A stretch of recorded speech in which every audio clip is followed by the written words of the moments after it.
Olá, sementes de misericórdia chegando mais uma vez até você.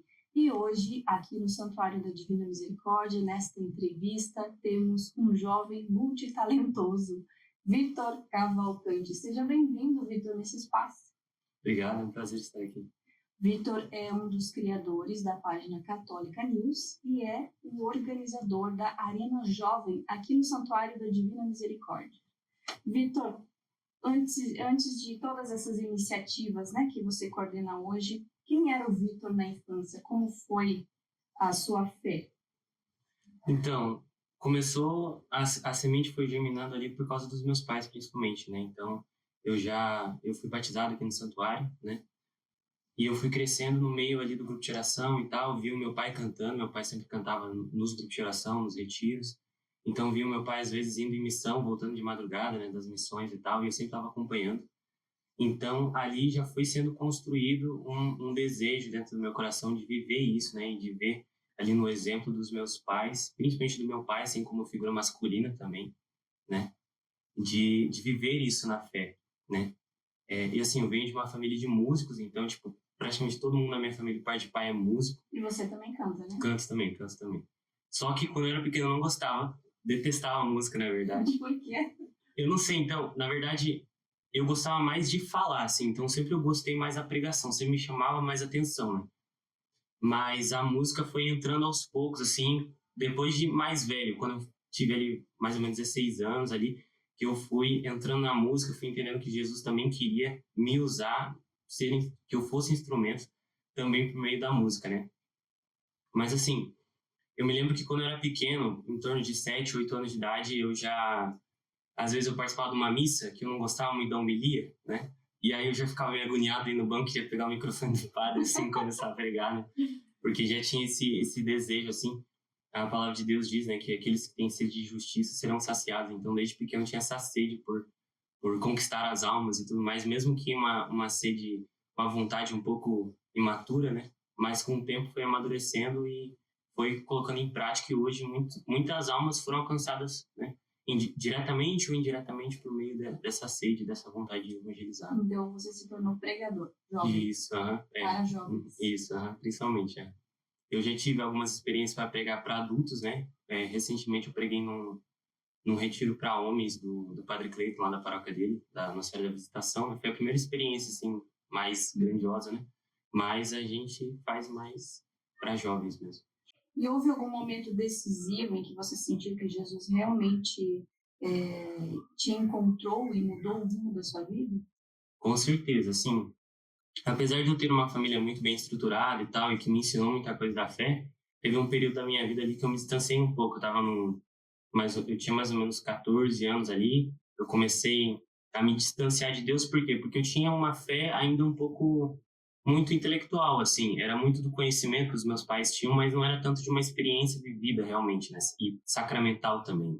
Sim. Então, eu vivi um momento de distanciamento ali, experimentei um pouco do pecado e tal, e vi que não era o que a minha alma se sentia em paz e tal. E naquele meio do vazio, assim, um dia, minha mãe me pegou pelo braço e falou: "Você vai confessar hoje". Me pegou, me colocou no carro e me levou para confessar. Eu cheguei, confessei. O padre não falou nada. Confessei um monte de pecado grave, o padre não falou nada. O padre nem passou penitência. Eu saí dali e eu tive uma experiência de cura no sacramento da confissão, assim. Naquele momento eu fui pro sacrário, me ajoelhei diante do sacrário e a minha vontade era só de chorar, porque de repente Jesus era como se ele estivesse falando assim para mim: "Você não nasceu para viver aquelas realidades que você estava vivendo. Você nasceu para concretizar os meus sonhos, as minhas promessas para sua vida". Então, a partir dali, é como se eu tivesse sido liberto também daquelas realidades que eu estava vivendo ali, né, que eu estava experimentando, e nunca mais quis viver isso de novo, né? E eu entendi qual era a minha vocação, qual era o meu chamado, e eu mudei de vida completamente, né? Acredito que você experimentou muito forte a misericórdia nessa condição. Com certeza. E hoje, o que sustenta a sua fé, especialmente, né, sendo jovem, em meio a tantos desafios que os jovens têm? Então, hoje eu vejo que o servir, ele transformou muito a minha experiência com Jesus, né? Meu relacionamento com Jesus. Então, Hoje eu vejo que essa vontade por amar as almas e por salvar as almas e por levar as almas a Jesus, fazer com que as almas também tenham uma experiência que eu tive um dia, é uma coisa que me sustenta no dia a dia também, assim, que faz com que eu busque mais a Jesus, assim, porque eu quero ir ao céu, mas eu sei que eu não vou para o céu sozinho, né?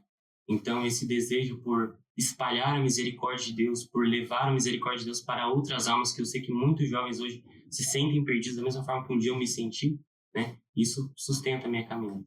E falando em jovem, a gente percebe mesmo um movimento muito bonito, né, de jovens voltando para a igreja, né? Na sua visão, o que tem reacendido essa busca?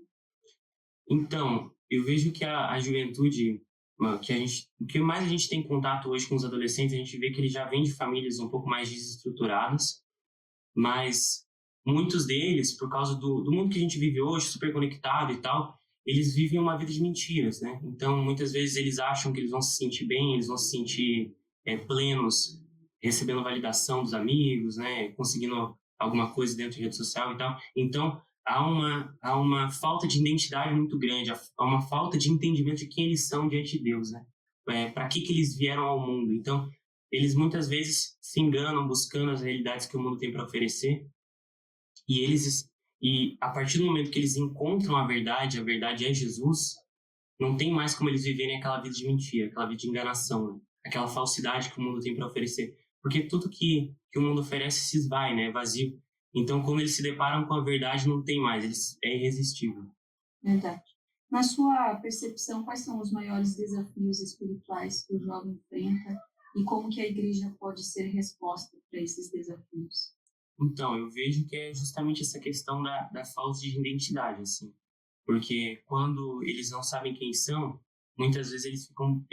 a gente acaba buscando em coisas que não vão me sustentar, né? Em coisas que não vão me trazer alegria, não vão trazer plenitude, não vão trazer vida, né? Vida plena e abundância.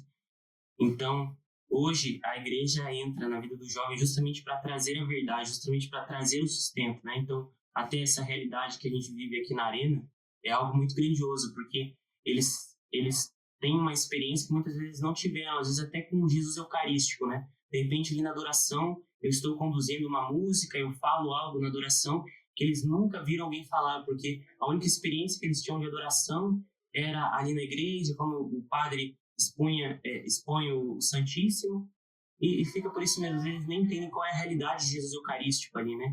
Quem é aquele?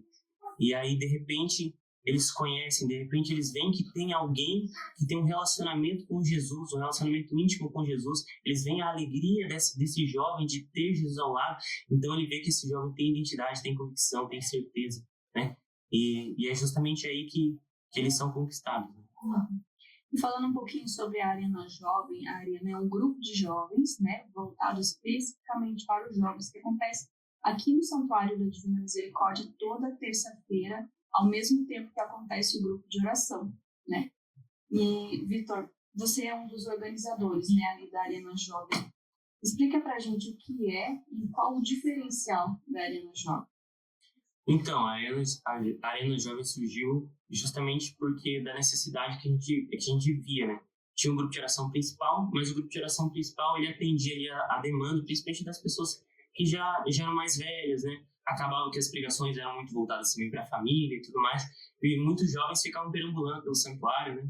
Andando pelo estacionamento, né? Sem rumo, e acabavam que ficavam de namorico por aí, pelos escuros, né, e tal. E não viviam nada. Então a gente viu a necessidade de conquistar esses jovens, de trazer eles para perto também, para que eles pudessem ter essa experiência, né? Então quando eles chegaram ali na Arena, e a Arena é como se fosse o grupo de oração, só que jovem. Então é um grupo de oração jovem. Então a nossa animação, o nosso modo de rezar, o nosso modo de adorar Jesus, as pregações, elas são todas direcionadas para o jovem, né? Para que o jovem se identifique.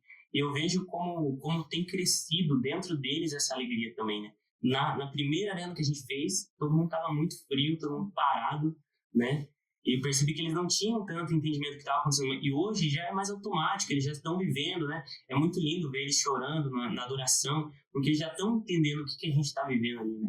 Então a arena, ela tem esse nome, inclusive, arena, porque a gente está num campo de batalha, né? Então a gente está vivendo essa batalha todos os dias. E o jovem, ele é chamado a vencer essa batalha, né? E quando a gente cuida do jovem aqui e agora, a gente sustenta a igreja lá na frente. Então é muito valioso isso que a gente tem feito. Com certeza. Agora, o jovem que nunca participou daqui de Curitiba, de região, se decide vir aqui para o santuário para participar da arena. Quando ele chegar ali, o que ele vai encontrar, além do acolhimento? Então, com certeza é uma experiência violenta com o amor de Jesus, assim. É uma coisa que eu gosto de falar bastante, que o reino dos céus é dos violentos, assim. E eu prego muito sobre essa questão da violência do amor, assim. Eu vejo como na minha vida o amor de Jesus chegou de uma forma arrebatadora, né? Então, eu tenho certeza que quando eles chegam ali, a gente sempre preza por acolher, mas também por rezar e por adorar a Jesus dessa forma, como um adolescente apaixonado, né? Então, eu vejo como eles são conquistados por isso também, né? Então, com certeza, se eles chegarem ali hoje, eles terão esse encontro com Jesus. Com certeza, aí todos são bem-vindos. Vitor, você também é um jovem pró-vida, né? Está ali engajado com as ações da Casa Pró-Vida Mãe Imaculada, do Grupo Geração Vida. O que é para você ser um jovem pró-vida? Então, ser um jovem pró-vida é muito mais do que apenas combater o aborto. Isso é algo muito, muito importante, sim, é uma luta muito importante, com certeza. E a Casa, há mais de 12 anos, tem feito isso muito bem. Mas também há uma cultura de morte, né, envolvida, não somente o aborto, mas há uma cultura de morte sendo promovida na nossa sociedade. Então, muitos jovens chegam para a gente com pensamento suicida, né, com ansiedade, com depressão, com essa cultura de morte dentro deles. Então, ser um jovem pró-vida é também levar essa cultura da vida, esse evangelho da vida, é trazer vida de novo, da mesma forma que Jesus nos prometeu, que ele veio para nos dar vida plena em abundância. É isso que nós, como jovem pró-vida, devemos proporcionar para os jovens, né? Por meio do que Jesus faz em nós. Para quem está nos assistindo e talvez se sinta perdido, qual a semente de misericórdia que você quer deixar no coração dessas pessoas? Tem uma frase, inclusive eu estou com a camiseta do Carlo aqui, uma frase do Carlo que ele diz assim: todos nascem originais, mas muitos morrem como fotocópias, né? Eu acho que essa frase marca muito no meu coração, porque um dia eu estava caminhando com a minha vida, sem entender quem eu era, só seguindo o caminho, vivendo no automático. De repente, Jesus chegou e me mostrou quem eu era, né? Então, e ter convicção de quem você é em Jesus, é algo que faz com que você não tenha dúvidas. Faz com que você viva a sua vida com certeza de que você está vivendo uma vida que vale a pena ser vivida, né? Da mesma forma que o Carlo morreu, São Calacutes morreu, com um sorriso no rosto, alegre por morrer e por sofrer por Jesus, eu quero viver essa vida também, essa vida de certeza, de que eu tenho certeza de que caminhar com Jesus é o caminho que eu quero trilhar na minha vida. Então essa frase para mim diz muito sobre quem eu sou, sobre o meu ministério, né? Todos nascem originais, mas muitos morrem como fotocópias. É lindo ver jovens com essa entrega que você tem, que isso nunca se perca na sua vida. Agora, já que você tocou no assunto camiseta, você também é criador de uma marca, né? Isso. Conta pra gente como surgiu isso. Então, o nome dela é Veste Sanctus, né? Até no Instagram é veste.sanctus, que surgiu porque eu já produzia conteúdo, né, na página do Católica News, e a gente foi crescendo. Até esse ano a gente teve um crescimento bem grande, né? A gente foi acho que no começo do ano a gente estava com 3 mil seguidores e hoje eu estou com 22 mil, né? E aí eu estava querendo desenvolver algum trabalho, porque eu tinha saído do meu emprego, estava trabalhando numa loja, aí eu tinha saído do emprego e eu queria desenvolver algum trabalho, alguma coisa, eu não tinha certeza ainda do que eu ia fazer na minha vida. E aí eu pensei, olha, eu amo gravar vídeos sobre a história dos santos, e eu vejo que, assim, os santos foram fundamentais também na minha história. Teve um período da minha vida que eu estudava muito a vida dos santos e foi fundamental isso. Então, eu queria trazer isso para eles também. Então, e eu sou designer gráfico, né? Então, eu já sabia fazer as artes, né? Então, eu pensei, eu posso transformar isso em camiseta, né? Até um amigo meu, o Eliusen, um dia ele me mandou um áudio bem longo, assim, falando assim: olha, Vitor, eu sonhei que você tinha uma marca de camisetas. Uau! Sonhei que você vendia camisetas católicas né? Daí eu falei, caramba, essa ideia é sensacional. Daí eu coloquei em prática, fui pesquisar, fui influenciador e tal. Daí a gente começou a fazer e foi um sucesso, assim, no meio dos jovens, né? As 3 primeiras camisetas que a gente lançou já deu muito certo, principalmente essa do Carlo aqui, foi uma das que a galera mais gostou, assim, de comprar e tal. E é um modo de evangelização também, porque, como São Francisco dizia, pregue o evangelho se necessário use palavras, né? Então, quando um jovem ele chega com a camiseta do Carla Putz, ou eu tenho a camiseta de São Maximiliano Maria Couto também, que atrás está escrito a casa não sabeis que eu sou imaculado. Então, é algo que impacta quando ele chega no ambiente, né? Com certeza. Agora, para a gente encerrar esse momento, o que você deseja para a Arena Jovem, para os jovens que pisam aqui no Santuário da Divina Misericórdia? Olha, eu tenho um desejo no meu coração. Até esses dias a Fran, que é a coordenadora aqui do grupo, veio conversar comigo sobre isso, né? Que a gente tem um desejo. Muitas vezes aqui no santuário já se iniciou trabalhos com jovens, mas meio que não desenvolveu. O meu desejo é que os jovens do santuário se tornem referência na arquidiocese, sabe? Se tornem referência na evangelização.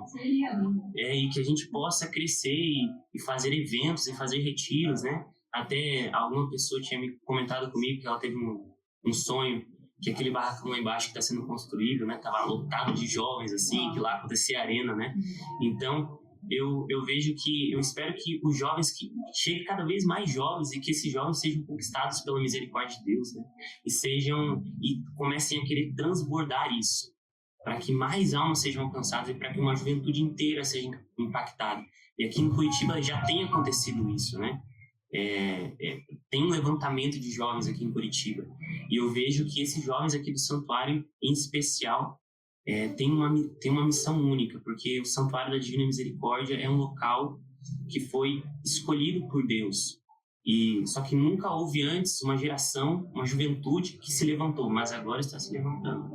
Eu espero que isso perpetue por muitos anos e cresça. Que assim seja. Amém. Vitor, muito obrigada pela sua presença aqui no Sementes de Misericórdia. Que Deus te abençoe em todas as suas frentes de missão.